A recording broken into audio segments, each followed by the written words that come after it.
King Robert Baratheon जो कि सातों राज्यों के राजा थे, लेकिन रॉबर्ट एक पियक्कड़ और अय्याश किस्म का राजा था। उसके दो भाई थे, एक था रैनली बराथियन और दूसरा था स्टैनिस बराथियन। एक दिन शिकार करते समय किंग रॉबर्ट काफी घायल हो जाते हैं और उसी बीच किंग रॉबर्ट के हैंड लॉर्ड नेड स्टार्क को पता चलता है कि रॉबर्ट का बेटा जॉफरी बराथियन असल में नाजायज है, वो रॉबर्ट का बेटा नहीं है, इसीलिए सिंहासन पर उसका कोई हक नहीं बनता था।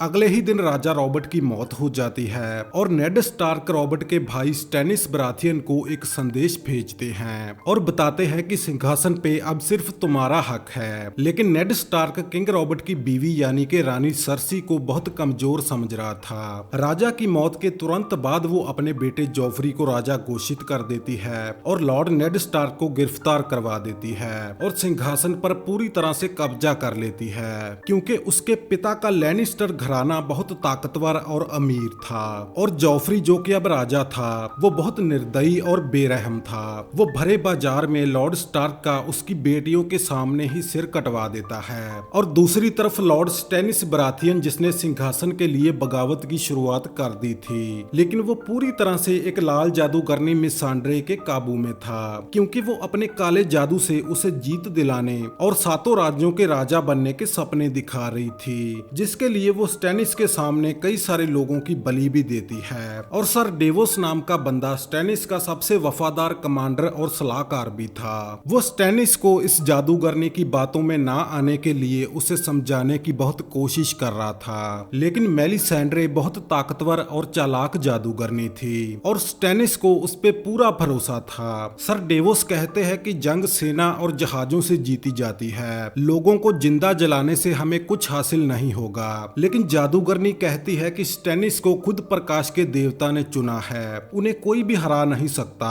और वो किंग्स लैंडिंग पर हमला करने की योजनाएं बनानी शुरू करते हैं। दूसरी तरफ स्टैनिस का छोटा भाई रैनली बराथियन जिसके पास एक बड़ी सेना थी, वो भी खुद राजा बनना चाहता था। हालांकि सबसे छोटा भाई होने के नाते उसका सिंहासन पे कोई हक नहीं बनता था, लेकिन फिर भी उसने खुद को सातों राज्यों का राजा घोषित कर दिया था और वो भी जंग की तैयारी कर रहा था। दूसरी तरफ लॉर्ड नेड स्टार्क का बेटा रॉब स्टार्क भी अपने पिता की मौत का बदला लेने और अपनी बहनों को आजाद करवाने के लिए अपनी पूरी उत्तरी सेना के साथ आगे बढ़ रहा था, क्योंकि उसकी दो बहनें किंग्स लैंडिंग में राजा जॉफरी की कैदी थी। वहीं लॉर्ड टाइविन लैनिस्टर अपने बेटे टिरियन लैनिस्टर को किंग्स लैंडिंग भेजता है, जो कि एक लड़कीबाज बौना था। वो टिरियन को जॉफरी का सलाहकार बनाकर भेजता है, क्योंकि उसके बड़े बेटे जेमी को रॉब स्टार्क ने बंदी बना लिया था और उसे जानवरों की तरह गंदगी में कैद कर रखा था। लॉर्ड टाइविन टिरियन को किंग्स लैंडिंग की सुरक्षा कड़ी करने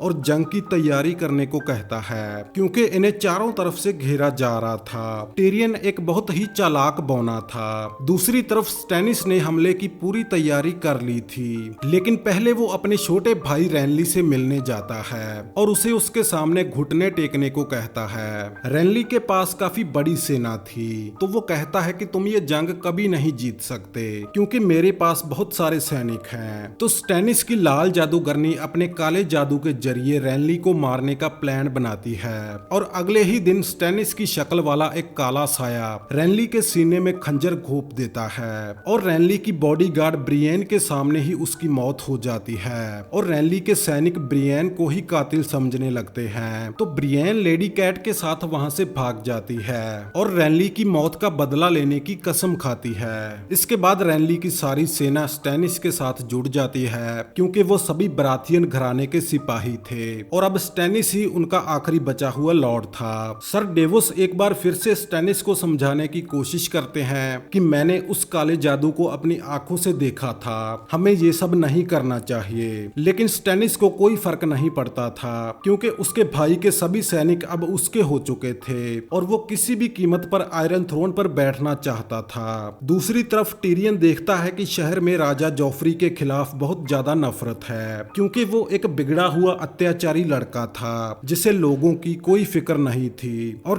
टिरियन ये भी जानता था कि स्टैनिस के पास काफी बड़ी सेना है। तो वो शहर के एक कारीगर को बहुत सारी वाइल्ड फायर तैयार करने को कहता है, जो एक तरह का पेट्रोल ही था और वो बहुत तेजी से जलता था। टिरियन हमले का एक प्लान भी तैयार करता है, लेकिन शहर में राजघराने और खासकर राजा जॉफरी के खिलाफ नफरत बहुत बढ़ चुकी थी। पूरा शहर उसे मरा हुआ देखना चाहता था, क्योंकि उसके बेवकूफी भरे फैसलों की वजह से जंग शुरू हो चुकी थी। 3 सेनाएं किंग्स लैंडिंग की तरफ बढ़ रही थी और आम लोग भूखमरी का शिकार हो रहे थे। लेकिन बेवकूफ जॉफरी को अभी भी कुछ समझ में नहीं आ रहा था। उसका मामा टिरियन उसे समझाने की कोशिश भी करता है, लेकिन उसमें राजा होने की बहुत अकड़ भरी हुई थी। और दूसरी तरफ स्टैनिस अपनी पूरी सेना और सैकड़े जहाजों के साथ ब्लैक वाटर बे की तरफ निकल पड़ा था, जहां से किंग्स लैंडिंग की दीवारें कमजोर थी। और किंग्स लैंडिंग में भी जवाबी हमले की पूरी तैयारी चल रही थी। और घमंडी जॉफरी कहता है कि मैं उस कमीने स्टैनिस को चीर कर रख दूंगा, लेकिन टिरियन जानता था कि स्टैनिस को हराना इतना आसान नहीं होगा,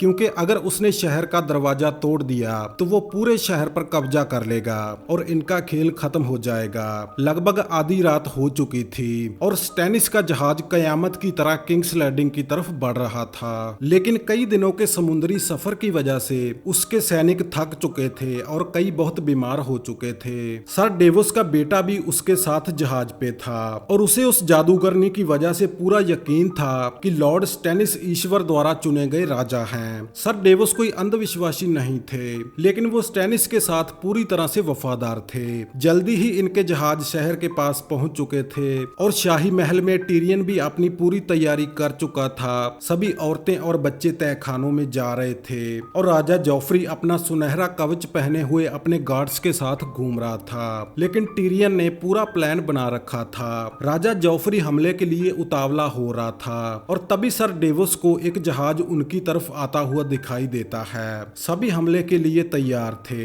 लेकिन ये जहाज वाइल्ड फायर के तेल से भरा हुआ था और जैसे ही टिरियन अपने बंदे को सिग्नल देता है तो वो एक जलता हुआ तीर छोड़ता है, जिससे वाइल्ड फायर में आग लग जाती है और एक बड़ा धमाका होता है, जिसमें स्टैनिस के कई सारे जहाज और सैकड़े सिपाही मारे जाते हैं। वाइल्ड फायर इन पर कहर बनकर टूट पड़ी थी, लेकिन स्टैनिस अभी भी वापस जाने को तैयार नहीं था। वो अपने सैकड़े बचे हुए सिपाहियों के साथ शहर की तरफ बढ़ रहा था। कोई भी उसका हौसला नहीं तोड़ सकता था। उसे आता देख राजा जॉफरी बहुत डरा हुआ था, तो जॉफरी का रक्षक हाउंड उनके सभी सैनिकों को इकट्ठा कर रहा था। स्टैनिस के सिपाही किनारे तक पहुंच चुके थे। उन पर सैकड़े जलते हुए तीरों की बारिश हो रही थी। सिपाही किले के ऊपर से उन पर पत्थर भी फेंक रहे थे और हाउंड अपनी टुकड़ी के साथ इन पर हमला कर देता है, लेकिन स्टैनिस के सिपाही इन्हें गाजर मूली की तरह काट रहे थे। हाउंड देखता है कि उसके सभी सैनिक मारे जा रहे थे, तो इन्हें पीछे हटना पड़ता है। जॉफरी हाउंड को कहता है कि तुम मेरे कुत्ते हो और तुम्हें उनसे जाकर लड़ना होगा। तो हाउंड जॉफरी को कहता है कि तुम भाड़ में जाओ साले बुजदिल, राजा खुद क्यों नहीं जाते। वहीं स्टैनिस किले की दीवार के ऊपर पहुंच चुका था और उसके सैनिक दरवाजा तोड़ने की कोशिश कर रहे थे। तभी टिरियन जॉफरी को कहता है कि तुम्हें अपने सैनिकों का नेतृत्व करना होगा, उन्हें हौसला देना होगा, उनके साथ जंग में जाना होगा। लेकिन जॉफरी बहुत डरा हुआ था, इसीलिए वो महल में भाग जाता है। राजा को जाता देख उसके बचे हुए सैनिक भी हौसला छोड़ रहे थे, तो बोना टिरियन कमान संभालता है और उन्हें उनके घरों और परिवारों के लिए लड़ने को कहता है। उसकी स्पीच इनमें जोश भर देती है। वहीं स्टैनिस के सिपाही दरवाजा तोड़ने में लगे हुए थे और टिरियन गटर के रास्ते पीछे से उन पर हमला कर देता है। एक बार तो ये उन पर भारी पड़ जाते हैं। इन्हें लगा था कि ये जीत चुके हैं, लेकिन तभी देखते हैं कि स्टैनिस के सैकड़ों सैनिक और आ चुके हैं। एक जबरदस्त लड़ाई चल रही थी, लेकिन तभी लॉर्ड टाइविन लैनिस्टर अपने सैकड़े घोड़सवार सैनिकों के साथ यहाँ पहुंच चुका था और स्टैनिस की सेना को उसके घोड़सवार सैनिक कुचल देते हैं। कुछ ही मिनटों में जंग फिर से उनके हाथों में जा चुकी थी। स्टैनिस के सैनिक भागने लगते हैं और वो स्टैनिस को भी अपने साथ खींचकर ले जाते हैं। वापस आकर स्टैनिस उस जादूगरनी पर बहुत गुस्सा होता है, लेकिन वो अभी भी स्टैनिस को जीत का यकीन दिलाती है। दूसरी तरफ हम देखते हैं कि डेवोस अभी भी जिंदा था। वो ड्रैगन स्टोन वापस आता है और स्टैनिस को कहता है कि जंग अभी खत्म नहीं हुई है, लेकिन हमें इस चुड़ैल के पीछे नहीं चलना चाहिए, क्योंकि वो बलि के नाम पर कैदियों को जला रही थी। सर डेवोस उसे मारने की कोशिश भी करता है, लेकिन सैनिक उसे पकड़ लेते हैं। वो जानता था कि ये हमें पूरी तरह से बर्बाद कर देगी, लेकिन स्टैनिस को अभी भी उस जादूगरनी पर भरोसा था, तो वो डेवोस को कैद कर लेता है। स्टैनिस का कोई भी बेटा नहीं था, सिर्फ एक लड़की थी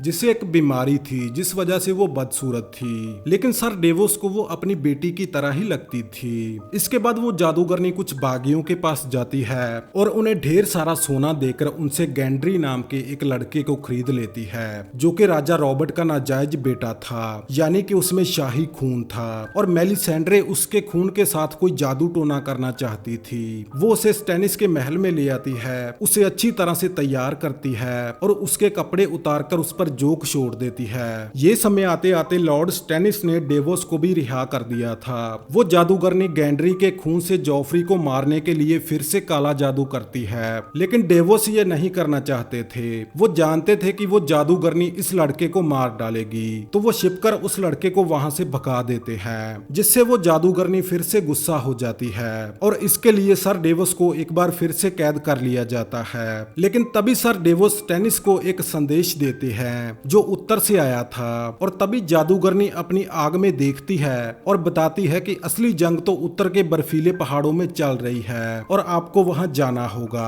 और वो बताती है कि आपको सर डेवोस की भी जरूरत होगी, लेकिन वो अभी भी लोगों की बलि दे रही थी। और लॉर्ड स्टैनिस अपने साले को ही जला देता है, क्योंकि वो प्रकाश के देवता में यकीन नहीं रखता था। यहाँ एक पागलपन चल रहा था। स्टैनिस और उसकी पत्नी पूरी तरह से जादूगरनी के चंगल में फंसे हुए थे और सर डेवोस उन्हें निकाल नहीं पा रहा था। तभी कुछ दिनों के बाद स्टैनिस को खबर मिलती है कि राजा जॉफरी मर चुका है, उसे किसी ने जहर दे दिया है। और ये खबर सुनकर स्टैनिस को मेलिसेंड्रे के जादू पर और ज्यादा भरोसा हो जाता है। लेकिन पिछली जंग हारने के बाद स्टैनिस के पास ज्यादा सिपाही नहीं थे, तो सर डेवस कहते हैं कि मैं मान लेता हूं कि उस चुड़ैल का जादू काम कर रहा है, लेकिन फिर भी लड़ाई जीतने के लिए हमें सेना चाहिए। दूसरी तरफ किंग्स लैंडिंग में जॉफरी के छोटे भाई थॉमस को राजा बना दिया जाता है। इसके बाद स्टैनिस सर डेवोस के कहने पर ब्रावोस की आयरन बैंक में लोन लेने जाता है ताकि वो सिपाही खरीद सके, और सर डेवोस उन्हें लोन देने को मना भी लेते हैं। इसके बाद स्टैनिस अपनी एक बड़ी सेना के साथ उत्तर की तरफ जाता है और वहां जंगलियों की सेना को कुचल देता है जो नाइट्स वॉच के साथ जंग लड़ रहे थे। वहां स्टैनिस जॉन स्नो से भी मिलता है जो लॉर्ड नेड स्टार्क का नाजायज बेटा था। यहाँ स्टैनिस जंगलियों के सरदार मैंस रेडर को बंदी बना लेता है और उसे जिंदा जला देता है, लेकिन जॉन स्नो ये सब करने के हक में नहीं था। लेकिन उस लाल जादूगरनी मेलिसेंड्रे ने स्टैनिस को अंधा कर रखा था, कोई भी उसके सामने सवाल नहीं उठाता था। दूसरी तरफ लेडी ब्रियन जो कि रैनली की बॉडीगार्ड थी, वो भी उत्तर में आ चुकी थी, जहां उसे रैनली की मौत का बदला लेने का मौका मिलने वाला था। लेकिन वो ये कर पाएगी या नहीं, ये हमें आगे पता चलेगा।